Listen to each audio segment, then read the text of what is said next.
guys, welcome back to RSwargiary vlogs. फुंनि 5 रिंगायावहा सिखारनानै दाबसे जायगायाव थांनो नागिरदों। थ' नोंथांमोना नुलांगोन महा थांनो नागिरदों, मा कारनाव थांनो नागिरदों। डाइरेक्ट स्पटआवहा नोंसोरनो दिन्थिनोसै मानि थाखाय थांदों एसां फुङाव सिखारनानै। डाइरेक्ट जायगायाव खिथिगोन आरोना, मानोना दा बावैसो सिखारदों, मोखां सुदों, ओमफ्राय जल्दि गस्ला लंपेन्ट गाननानै ओंखारनानै थांनोसै। आरो लामायावहा एसे गोजान मानि ड्राइभ खालामनांगौ नालाय, बेनि कारनाव माने लामाफोरखौ दिन्थिला, डाइरेक्ट स्पटआवहा खिथिनोसै मानो थाखाय थांगोन, सोरदो थांगोन, मा खामानियाव थांनो नागिरदों। थ' नायलांबाय थादो आंनि। थ' फाइनेलि नै फैयै 11 बाजियाव सफैबाय जों भालुकपुङावहा मोनसे शर्ट एलबाम शुटिं खालामनो फैदों। नैबेहाय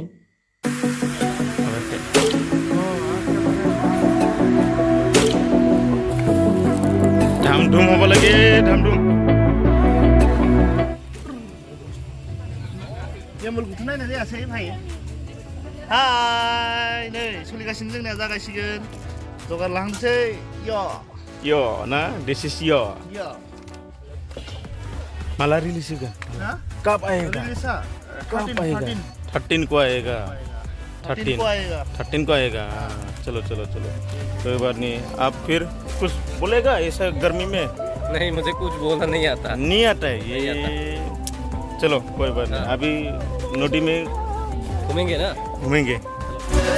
नै देलाय बारदै सिख्लाफोरा साजायदों गावबा गावनि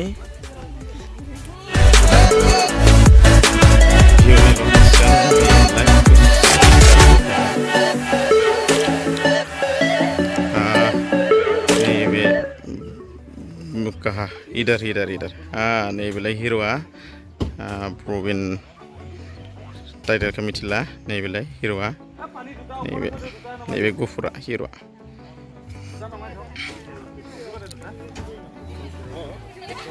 आर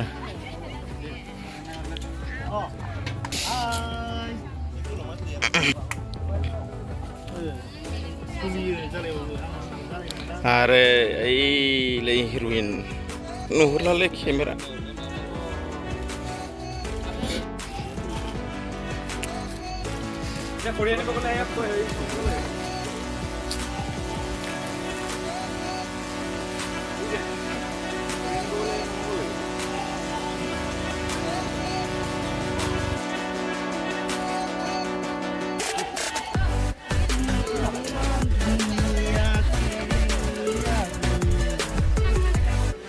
Wah, maksudnya itu sudah sampai ini.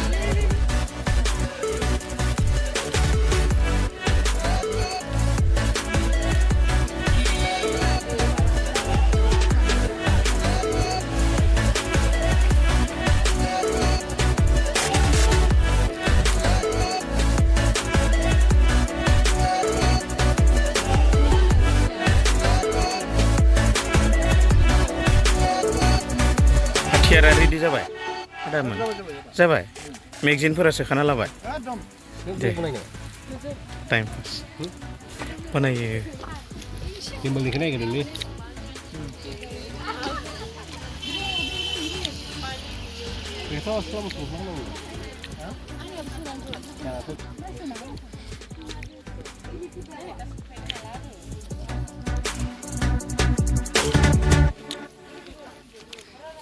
আগতে কেতিয়াবা শ্বুটিং কৰি পাইছে নে? এবাৰ পাইছে? বৰত না অসমীয়াত? বৰতে দাদাৰ লগতে। আচ্ছা, দে কেনে পাইছে? মজা। नै एभ्रिथिं इनचार्ज AK-47 गावबा गावनि मेगजिनफोरखौ लुटेट खालामना लादों नैबेखौ।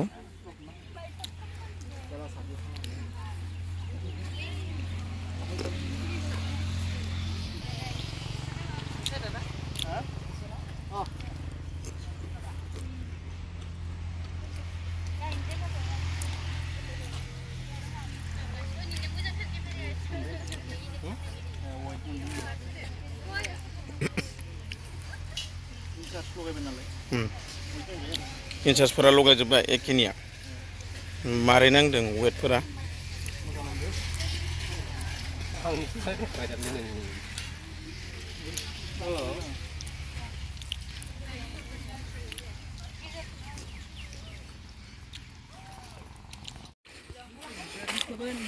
Tata, itu ki food managing staff or nih kia, shooting or, अच्छा अच्छा अच्छा अच्छा बाय द वे आज की खाना बनावा apa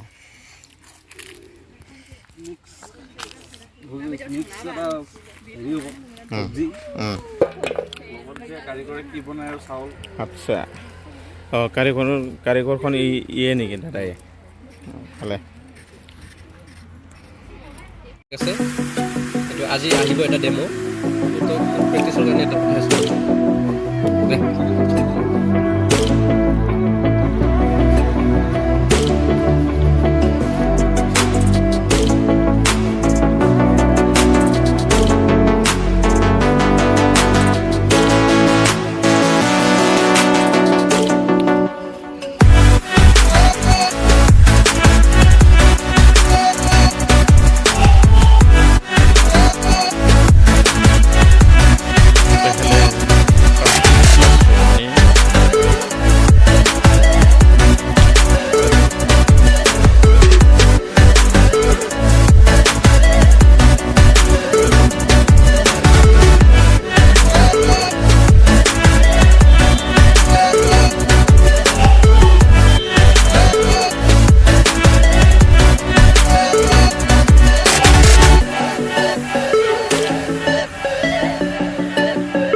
Barday Skla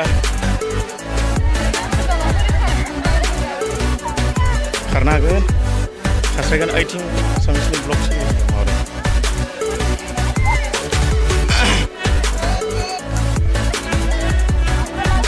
kiri pura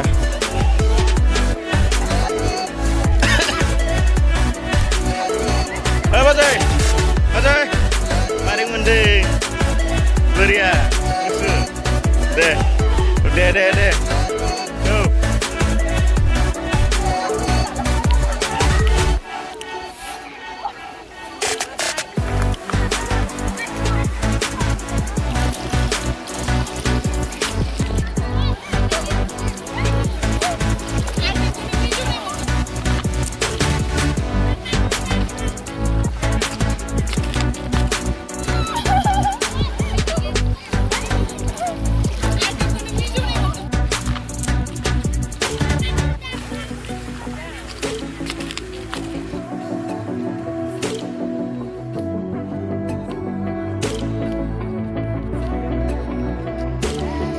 They will a hero or a heroine coming up.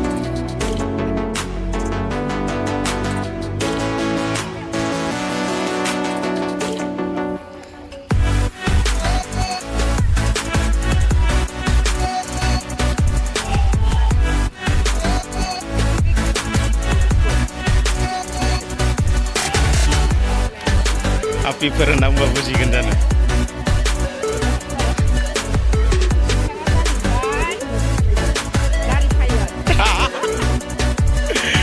Pilot hendak membantai kena.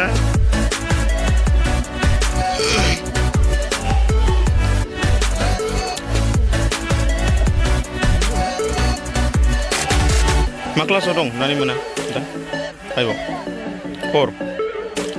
5 4 बेसे 5 आव ओमफ्राय नोङो स्कुल फरायाखै थाङाखै थांनांसिगौलै स्कुलाव थांनांगौ बे दैयावल' थाबाय थाना मा मोनगोन जेबो मोना एकदम बालाबारियाव थाबायथिंगासिनो दं नै मिउजिक थाखाय आपकामिं निउ बड' एलबाम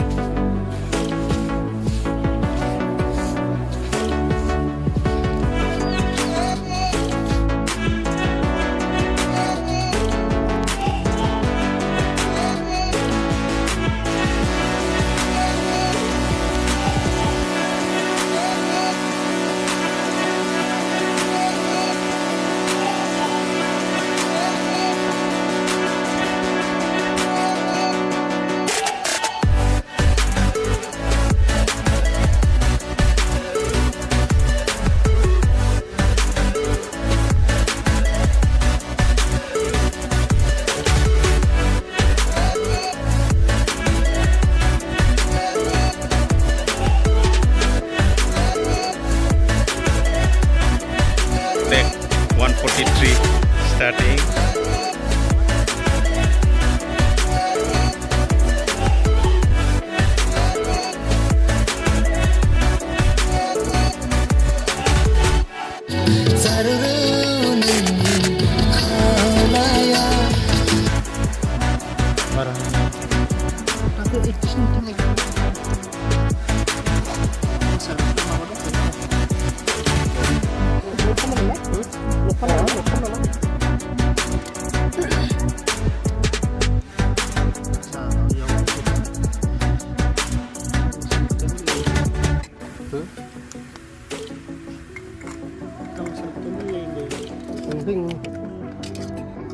너 자고 가신다 마? 오늘 하나 이자오 가서 입지.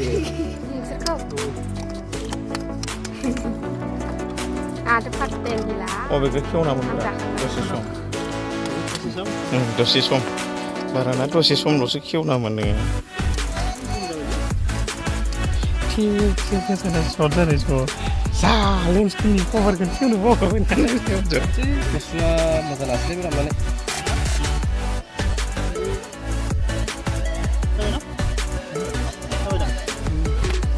डाइरेक्ट लक्ष्य नांगौ Bikin sama lah macam ni. Ada apa dia ni? Lokasi tu dia, rumah ni tu.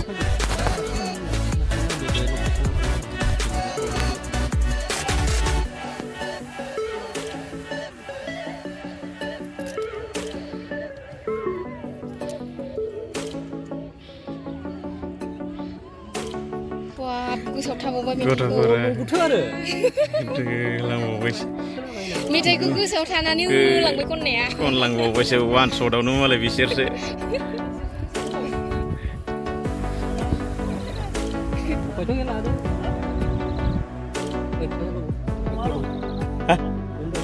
रिफ्लेक्टरा इस दं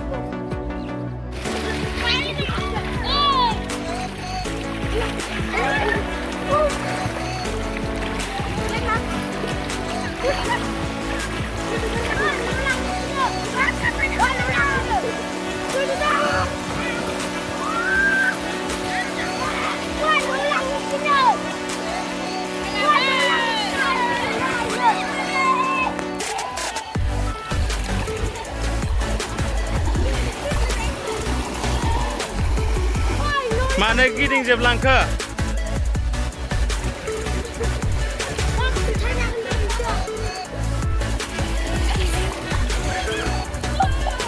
दानि गोरान जुगनि रिभार बोटिं होनना बुंबाथ' मिथिखायो बोटिं राबारनि निउ टेक्न'लजि सोर बनायनाय खर' गैयैफोरासो बनायनो आइडिया मोनखायो नालाय तो नायदे नैबेलाय माने मथथे बोटिं होनना बुंनाय बायदि आरोना गोदो टायारनि नै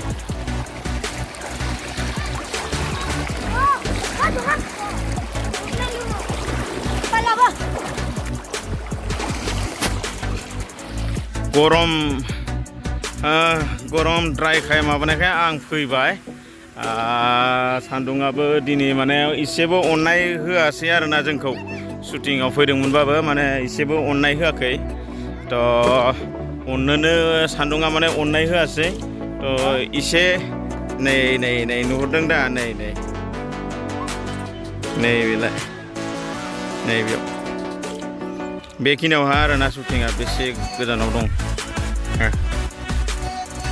माने मददे माने हाफ डिस्टेन्ससो जागोन नै आरोथिं दैमा बे दैखौ बारनांगौ बारनानैसो थांनो हागोन नै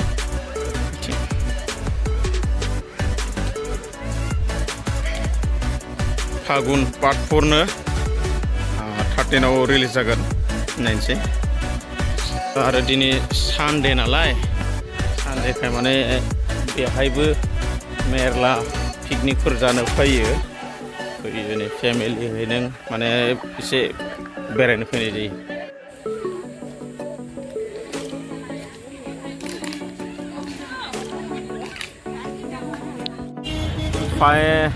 फाइनली अरुणाचल एन्ट्रि जाबाय विदाउट माबा मा होनना बुङो बिना पास गैयाबासिनो अरुणाचल एन्ट्रि खालामदों एआरनि माबायावहा बेयावहाय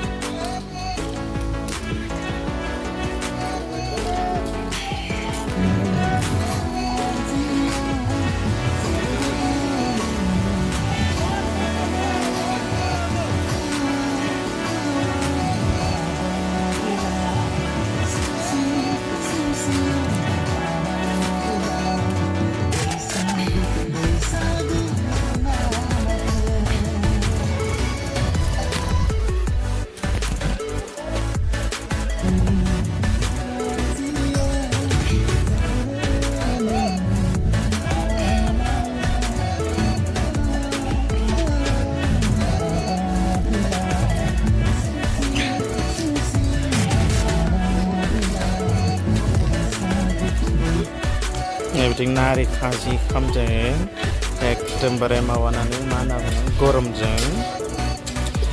गरमजों थानो हायिनि एकदम नारें खाजि साखिनि होनोसै आरो बिथिं बारदै सिख्लाफ्राबो ओंखाम उखैना जागला आरो फारसेथिं नैबेथिंहाय माने ओंखामा सबजि संगासिनो दं आरोना दालि दं दालिया बेस्ट जादों मानोना आं दालागि कापथामसो जाबोदों दालिया लोंनाया पेक मारिनाया नै बिथिं आब'आ सेल्फि लादों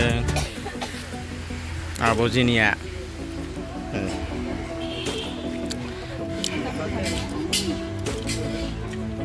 मारै नांदो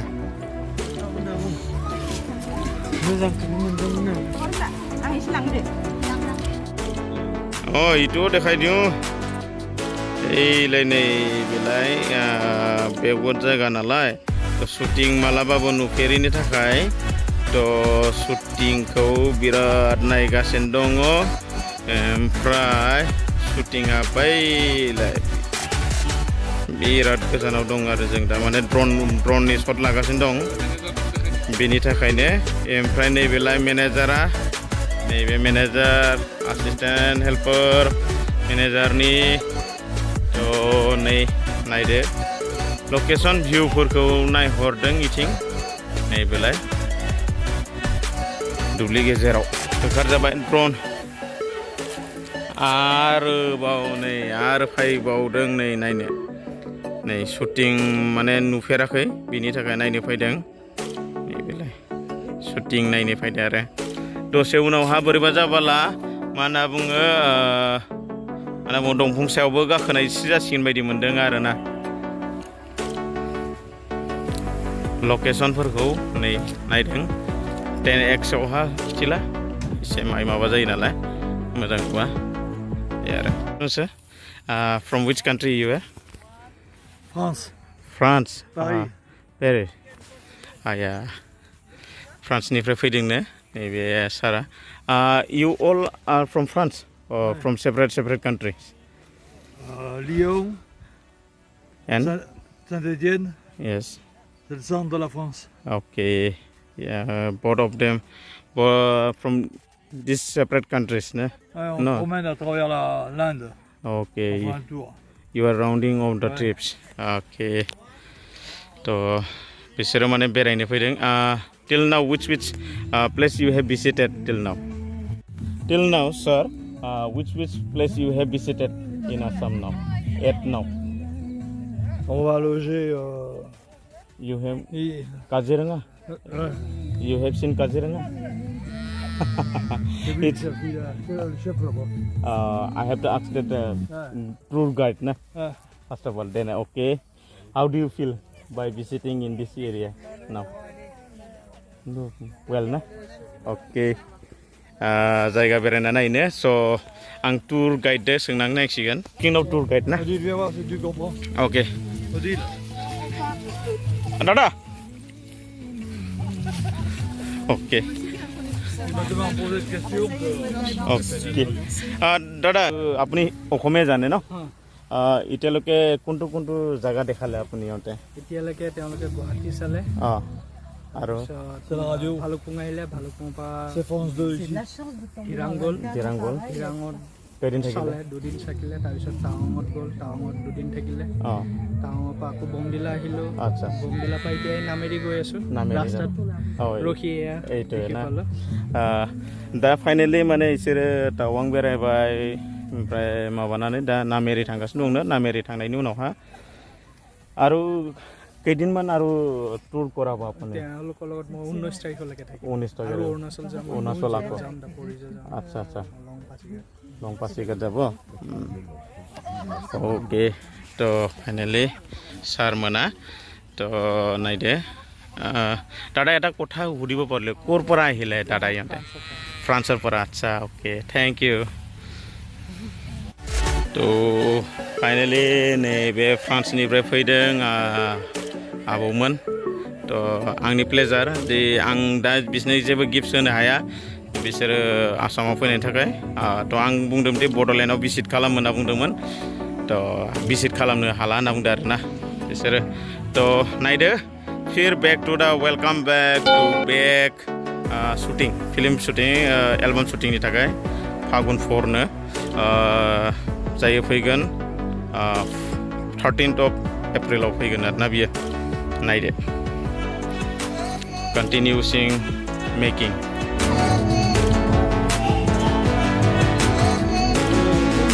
नैबे मेकिं सोलिगासिनो दं रायजो राजामोन जारौ फालांगि तो नायलांबाय बेनो आरोना मा बुंनो दामनोसै माखौ दामनांगौ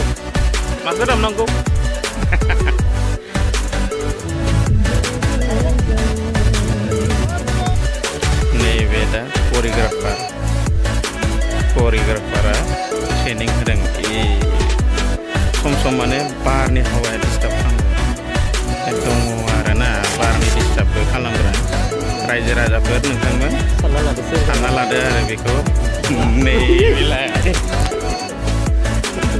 नै करिय'ग्राफारा एकदम क्लास होगासिनो दं होनायनि बारगाय आरो माथो दंबावो एसेस केमेरा नैबेलाय दैनि बारा बार गोसाया बियो सोरबाफोरखौ नायबा कपिराइट्स हरनालै हामा होनो बिखेब दुखु मोनो आरोना बिदि कपिराइट्स हरोबा नै बिथिं आब' जेनिफोराबो माने दुरबल मोनांदोंसै सिगांनि टना भुल जाबाय आगै जेनिया नैबेलाय आगै जेनिया माने एनार्जि ड्रिंक नांगौ जागासिनो दं बिथिं नै बिथिं आगै जेनिफोरनि पस्ट सोलिगासिनो दं गावसोरनि लाइकार्स बियो जाबाय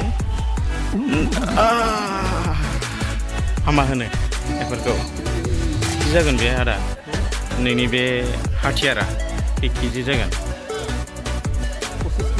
25 केजि जागोन आदसा बेजों लानानै ब्लगिं खालामनो हागोन ना हायो नायदों दे मायुमोन जादो बिमाबो गैजाला जाबाय नालाय आलाय सिलाय जाना नायदो माबायदिबा जाखो दे जाना नायग्रो गोथाव जादोंना जायाखै टेस्टि बिमा गैजायै संनायथ' नायदो नै बारदै सिख्लाफोरखौ दाहाय जानो लोंनो लाबोना होफैदों जानो ओंखाम संखादोंमोन ना बिदिनो देखा माना थाका ছোৱালী গীতা উপায় নাই আৰু ন মাবা ক'ত পলাল এতিয়া ক'ব নোৱাৰো যে খাই দিয়ক কেনেকৈ বা হ'ল ৰান্ধা পকাকেইটা টেষ্টি দে হ'ব नै बिथिं आरो नैबेयाव हिर' हिर'इन्स करिय'ग्राफार बाखिफ्रा फैदोंसै थ' नै जालायनाया